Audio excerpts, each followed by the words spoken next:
Hello everyone, welcome back to my channel coaching. Slow ಆಗಿ ಮತ್ತು ಈಸಿಯಾಗಿ ಸ್ಪೆಲ್ಲಿಂಗ್ ಮಿಸ್ಟೇಕ್ ಇಲ್ಲದೆ ಓದುವುದು ಹೇಗೆ ಬರೆಯುವುದು ಹೇಗೆ ಎಂಬ ವಿಷಯದಲ್ಲಿ ಮಾಡುವ ಈ ಕ್ಲಾಸುಗಳಲ್ಲಿ ಇವತ್ತು ಸ್ವಲ್ಪ ರೂಲ್ಸ್ ಆ್ಯಂಡ್ ಟ್ರಿಕ್ಸ್ ಹೇಳಿಕೊಡಬೇಕೆಂದು ಆಸೆಪಡ್ತೇನೆ. ಓಕೆ, ಹಿಂದಿನ ಕ್ಲಾಸುಗಳಲ್ಲಿ ಹೇಳಿದ ಪ್ರಕಾರ rhyming ವರ್ಡ್ಸ್ದಿಂದಲೇ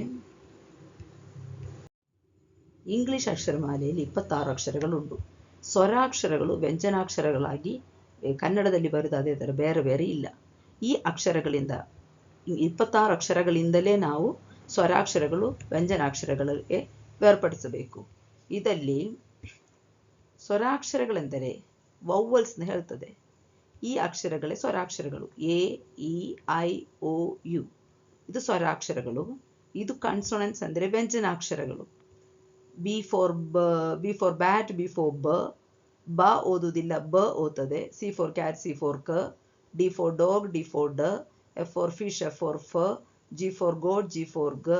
H for horse, H for ಹ. ಇದೇ ಥರ ಎಲ್ಲ ಅಕ್ಷರದು ಹಾಫ್ ಸೌಂಡ್ ಓದ್ತದೆ. ಈ ಅಕ್ಷರಗಳಿಗೆ ವ್ಯಂಜನಾಕ್ಷರ ಅಂತ ಹೇಳ್ತದೆ. ಇಂಗ್ಲಿಷಿನಲ್ಲಿ ಕನ್ಸೋನೆಂಟ್ಸ್ ಅಂತ ಹೇಳ್ತದೆ. ಆದರೆ ನಾವು ಒಂದು ದೊಡ್ಡ ವಾಕ್ಯ ಓದುವಾಗ, ಒಂದು ದೊಡ್ಡ ಪದ ಓದುವಾಗ, ನೋಡಿ ಇದು ಕನ್ಸೋನೆಂಟ್ಸ್. ಇದೇ ಥರ ದೊಡ್ಡ ಪದಗಳು ಓದುವಾಗ ನಮಗೆ ಇದು ಒಂದೇ ಲೆಕ್ಕದಲ್ಲಿ ಓದಲಿಕ್ಕೆ ಸಾಧ್ಯವಾಗುವುದಿಲ್ಲ. ಅದಕ್ಕಾಗಿ ನಮಗೆ ಕನ್ನಡದಲ್ಲಿ ಗುಣಿದಾಕ್ಷರಗಳು ಬೇಕು. ಆ ಗುಣಿದಾಕ್ಷರಗಳು ನಮಗೆ ಸಿಕ್ಕುವುದು ಈ ಅಕ್ಷರಗಳು ಈ ವೌವಲ್ಸಿಗೆ ಜಾಯಿಂಟ್ ಮಾಡುವಾಗ. ಇಲ್ಲಿ ನೋಡಿ, ಬಿ ಎ ಬಾ, ಬಿ ಇ ಬೇ, ಬಿ ಐ ಬಿ, ಬಿ ಓ ಬೋ, ಬಿ ಯು ಬ.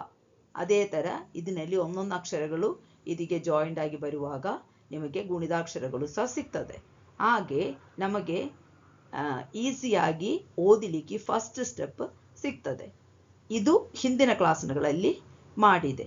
ಅದು ಕರೆಕ್ಟ್ ಗೊತ್ತಿಲ್ಲದವರು ಆ ಕ್ಲಾಸ್ಗಳಲ್ಲಿ ಇದೆ ಚಾನಲ್ನಲ್ಲಿ, ಅದೇ ಕ್ಲಾಸ್ಗಳು ಹೋಗಿ ನೋಡಿ ಪ್ರಾಕ್ಟೀಸ್ ಮಾಡಬೇಕು. ಅದು ಮಾತ್ರವಲ್ಲದೆ ಸ್ವಲ್ಪ ರೂಲ್ಸ್ ಆ್ಯಂಡ್ ಟ್ರಿಕ್ಸ್ ಗೊತ್ತಿದ್ದರೆ ನಮಗೆ ಇದೇ ಥರ ದೊಡ್ಡ ದೊಡ್ಡ ಪದಗಳು ಬರುವಾಗ ಓದಲಿಕ್ಕೆ ಸಾಧ್ಯವಾಗುತ್ತದೆ. ಕನ್ಸೋನೆಂಟ್ಸ್ನ ಹೇಳಿದಲ್ಲ, ಅದೇ ಥರ ದೊಡ್ಡ ದೊಡ್ಡ ಪದಗಳು ಓದಲಿಕ್ಕೆ ಸಾಧ್ಯವಾಗುವುದು ನಮಗೆ ಸ್ವಲ್ಪ ರೂಲ್ಸ್ ಗೊತ್ತಿರಬೇಕು. ಆ ರೂಲ್ಸ್ ಅದರ ಬಗ್ಗೆ ಇವತ್ತು ಸ್ವಲ್ಪ ಡೀಟೇಲ್ ಆಗಿ ಹೇಳಲಿಕ್ಕೆ ಇಷ್ಟಪಡ್ತೇನೆ. ಮುಂಚಿನ ಕ್ಲಾಸಿನಲ್ಲಿ ಹೇಳಿದ ಥರ ರೈಮಿಂಗ್ ವರ್ಡ್ಸ್ ಇದ್ದರೆ ಮಾಡುವಾಗ ನಮಗೆ ಬರ್ತದೆ.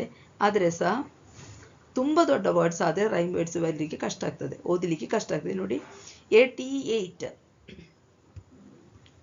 ಇಲ್ಲಿ ನೋಡುವಾಗ 88 ಇದು ರೈಮಿಂಗ್ ವರ್ಡ್. ಯಾಕೆಂದರೆ ಈ ವರ್ಡಿನ ಎಂಡಲ್ಲಿ ಎಲ್ಲ 88 ಬಂದಿದೆ. ಸೊ ILL ಇಲ್, ಇದನ್ನ ಎಂಡಲ್ಲಿ ಎಲ್ಲ ILL ಬಂದಿದೆ. EAD ಈಡ್ ಹೀಗೆ ಬರುವಾಗ ರೈಮಿಂಗ್ ವರ್ಡ್ಸ್ ನಿಮಗೆ 4 ಅಕ್ಷರ ಓಕೆ, ಪ್ರಾಬ್ಲಮ್ ಇಲ್ಲ. ಮತ್ತು ಅದಕ್ಕಿಂತ ದೊಡ್ಡ ವರ್ಡ್ ಬಂದರೆ ಹೇಗೆ ಓದಿ, ಅದಕ್ಕಿಂತ ದೊಡ್ಡ ಪದ ಕನ್ನಡದಲ್ಲಿ ಹೇಳುವಾಗ ದೊಡ್ಡ ಪದ ಬಂದರೆ ಹೇಗೆ ಓದಬೇಕು, ಅದಕ್ಕೆ ನಮಗೆ ಬೇರೆ ಸ್ವಲ್ಪ ರೂಲ್ಸ್ ಉಂಟು. ಅದು ಹೇಳಲಿಕ್ಕೆ ಮುಂಚೆ ಈ ರೈಮಿಂಗ್ ವರ್ಡ್ಸ್ ಜಸ್ಟ್ ಒಂದು ನಿಮಗೆ ಒಂದು ಹೇಳಿಕೊಟ್ಟು ಹೋಗ್ತೇನೆ. ಇಲ್ಲಿ ನೋಡಿ, ನಮ್ಮ ರೈಮಿಂಗ್ ವರ್ಡ್ಸಿಂದಲೇ ಓದುವಾಗ 4 ಅಕ್ಷರ ತನಕ ನಮಗೆ ಓಕೆ.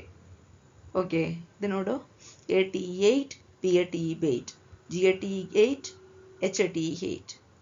ಇದರಲ್ಲಿ ILL ಇಲ್, ಇದಲ್ಲೇ ಎಲ್ಲದಲ್ಲಿ ಉಂಟು. ಇಲ್ ಸೌಂಡ್ ಎಂಡಲ್ಲಿ ಉಂಟು. ಅದನ್ನು ಹಿಂದೆ ಬಿ ಬಂದಿದೆ ಅಷ್ಟೇ. ಬಿ ಬರುವಾಗ ಬಿಲ್, ಎಫ್ ಬರುವಾಗ ಫಿಲ್, ಟಿ ಬರುವಾಗ ಟಿಲ್. ಅದೇ ಥರ EAD ಈಡ್, ಅದನ್ನು ಮುಂಚೆ ಹಿಂದಿನದಲ್ಲಿ R ಬರುವಾಗ READ ರೀಡ್, LEAD ಲೀಡ್. ಅದೇ ಥರ EAR year, BEAR beer, DEAR dear, FEAR fear. ಈ ಕ್ಲಾಸಿನಲ್ಲಿ ನಿಮಗೆ ಮುಂಚೆ ಹೇಳಿದ ಥರ ದೊಡ್ಡ ದೊಡ್ಡ ವರ್ಡ್ಸ್ ಓದುವುದು ಹೇಗೆ ಬರೆಯುವುದು ಹೇಗೆ ಈಸಿ ಆಗುತ್ತದೆ ಹಾಗೆ ಗೊತ್ತಾಗಲಿಕ್ಕೆ ಸ್ವಲ್ಪ ಟ್ರಿಕ್ಸ್ ಹೇಳಿಕೊಡ್ತೇನೆ. ಟ್ರಿಕ್ಸ್ ಅಂದರೆ ಫಸ್ಟ್ ನಾವು ಈ ದೊಡ್ಡ ವರ್ಡ್ ಉಂಟಲ್ಲ ಅದಕ್ಕೆ 2-3 ಅಕ್ಷರಗಳಾಗಿ ಬಿಡಿಸಬೇಕು. ಅದೇ ಇದು ಇಂಡಿಯಾ. ಫಸ್ಟ್ ನಮಗೆ ಓದಲಿಕ್ಕೆ ಬರುವುದಿಲ್ಲ, ಅದಕ್ಕಾಗಿ ಎಂದಾಗಬೇಕು, ಅದಕ್ಕೆ ಬಿಡಿಸಬೇಕು. IN in, DID A, India, India. ಇದಕ್ಕೆ ಸಿಲಬಲ್ಸ್ನ ಹೇಳ್ತದೆ. ಇದಕ್ಕೆ ಸಿಲಬಲ್ಸ್.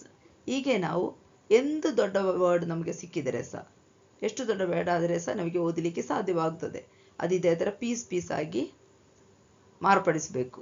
ಇಲ್ಲಿ ನೋಡಿ, IN in, DED, PEN pen, DEN den, CE sir. Independence. Okay ನೋಡಿ INDEPENDENCE ಇಂಡಿಪೆಂಡೆನ್ಸ್. ಹೇಗೆ ಅದು ಸಪ್ರೇಟ್ ಮಾಡಬೇಕು, ವಿಂಗಡಿಸಬೇಕು? IN in, DED PEN pen. ಇಲ್ಲಿ 2 ಅಕ್ಷರದಲ್ಲಿ ಇ ಬರುವಾಗ ಇ ಉಚ್ಚಾರಣ ಬರುತ್ತದೆ, 3 ಅಕ್ಷರದ ಒಳಗೆ ಇ ಬರುವಾಗ ಎ ಉಚ್ಚಾರಣ ಬರುತ್ತದೆ.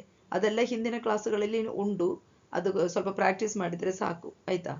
IN in, DED PEN pen, DEN den, CE sir. Independence. ಹಾಗೆ ಅದೇ ಅದರ ರಿಪಬ್ಲಿಕ್, ಇದು republic word. RE PUB pub, LIC lic, republic. ಇದು ನೋಡಿ SEC ಸಾಧಾರಣ ಹೇಳ್ತದೆ, ಆದರೆ ವೌವಲ್ಸಿನ ಕ್ಲಾಸು ಸ್ಟಾರ್ಟ್ ಮಾಡುವಾಗ ಅದನ್ನಲ್ಲಿ ಕೇಳಿದೆ. E for elephant, E for A, E for eagle, E for E. E ಎಂಬ ವೌವಲಿಗೆ 2 ಸಲ ಉಚ್ಚಾರಣ ಬರ್ಬೋದು. ಹಾಗೆ ಬರುವಾಗ ಇದರಲ್ಲಿ SEC ಉಂಟು. ನೋಡುವ ನಮಗೆ ಇದು ಓದಿ ಬರುವಾಗ ಹೇಗೆ ಸರಿ ಆಗ್ತದೆ ನೋಡುವ. ಕೆಲವುದು ನಮಗೆ ಓದಿ ಬರುವಾಗ ನಮಗೆ ಗೊತ್ತಾಗ್ತದೆ, ಅಯ್ಯೋ ಅದು ಹಾಗೆ ಅಲ್ಲಲ್ಲ ಹೀಗೆ ಅಂತೆ.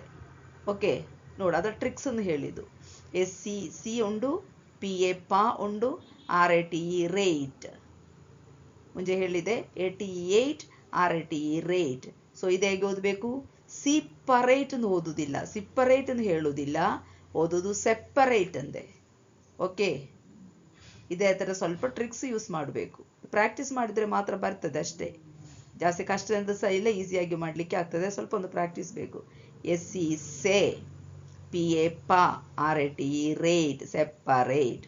ಇಲ್ಲಿ ನೋಡಿ next word RE MEMM BER ber, remember word ಉಂಟು, ನಮಗೆ ಗೊತ್ತುಂಟು, ರಿಮೆಂಬರ್ ಒಂದು ವರ್ಡ್ ಉಂಟು.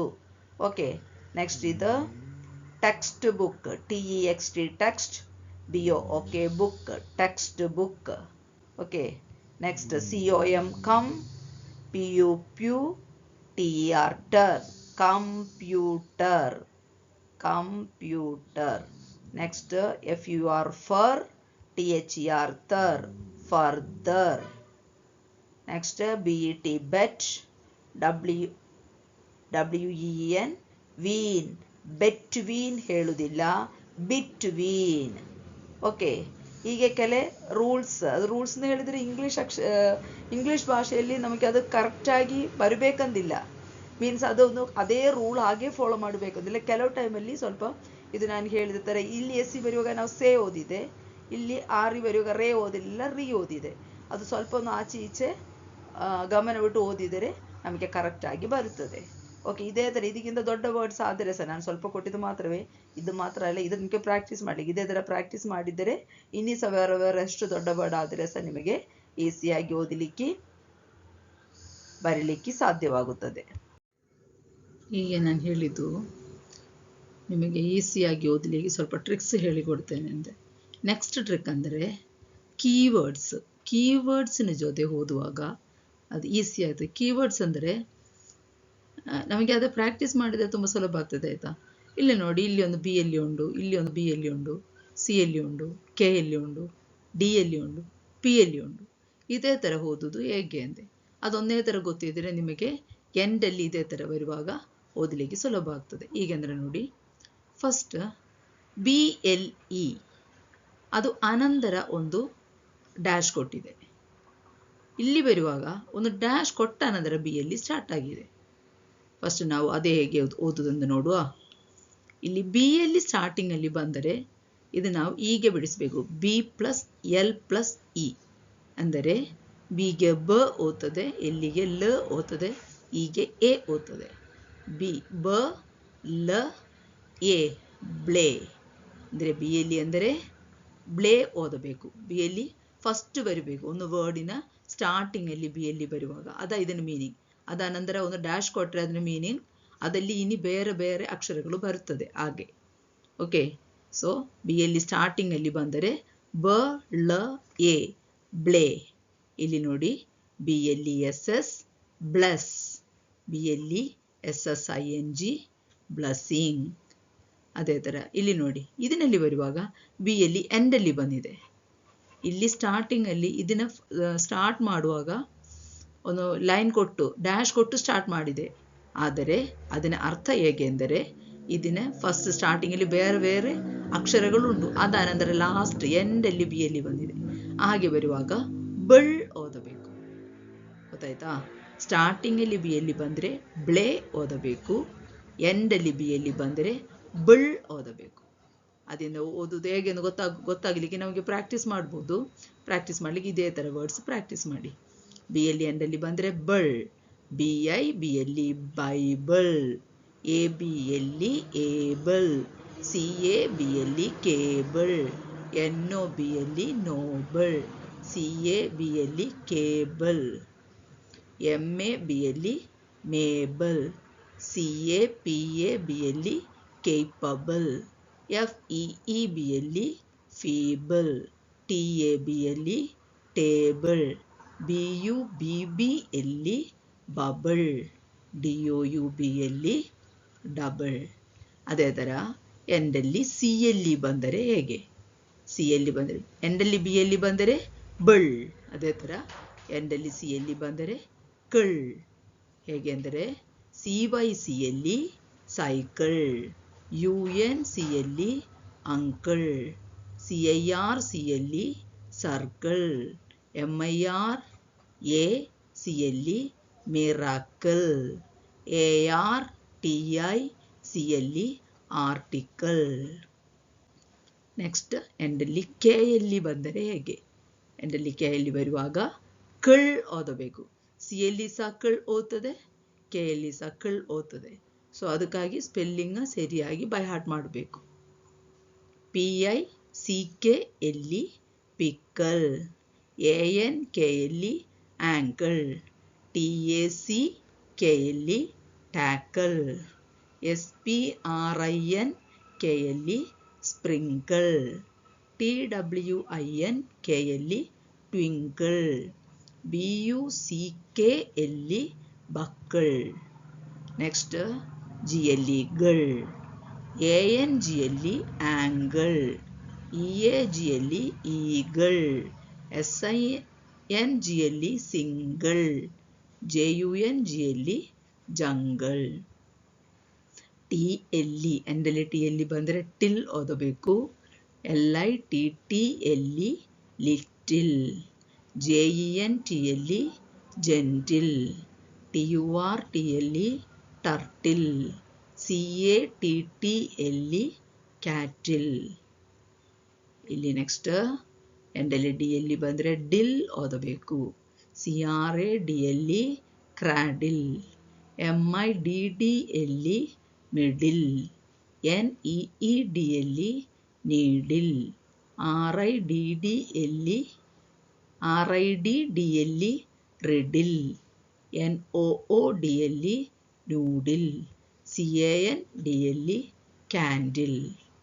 ನೆಕ್ಸ್ಟ್ ಎಂಡಲ್ಲಿ PLE ಬರುವಾಗ MAPLE maple, AMPLE ample, STAPLE staple, EXAMPLE example, DIMPLE Dimple, SIMPLE simple, PEOPLE people, PURPLE purple, NIPPLE nipple. Okay, ಇದೇ ಥರ ಪ್ರಾಕ್ಟೀಸ್ ಮಾಡಬೇಕು. ಇದೇ ಥರ ಪ್ರಾಕ್ಟೀಸ್ ಮಾಡಿ ಸ್ಪೆಲ್ಲಿಂಗ್ ಬೈ ಹಾರ್ಟ್ ಲೆಕ್ಕದಲ್ಲಿ ಕಲಿಬೇಕು. ಈ KLE ಬರೆದ ಜಾಗದಲ್ಲಿ CLE ಬರಬಾರದು, CLE ಬರೆದ ಜಾಗದಲ್ಲಿ KLE ಬರಬಾರದು. ಓಕೆ, ಇದು ಪ್ರಾಕ್ಟೀಸ್ ಮಾಡಬೇಕು. ತುಂಬ ಸುಲಭವಾಗ್ತದೆ, ಯಾವ ಕಷ್ಟಗಳು ಸಹ ಇಲ್ಲ. ಓಕೆ, ಹೀಗೆ ನಾವು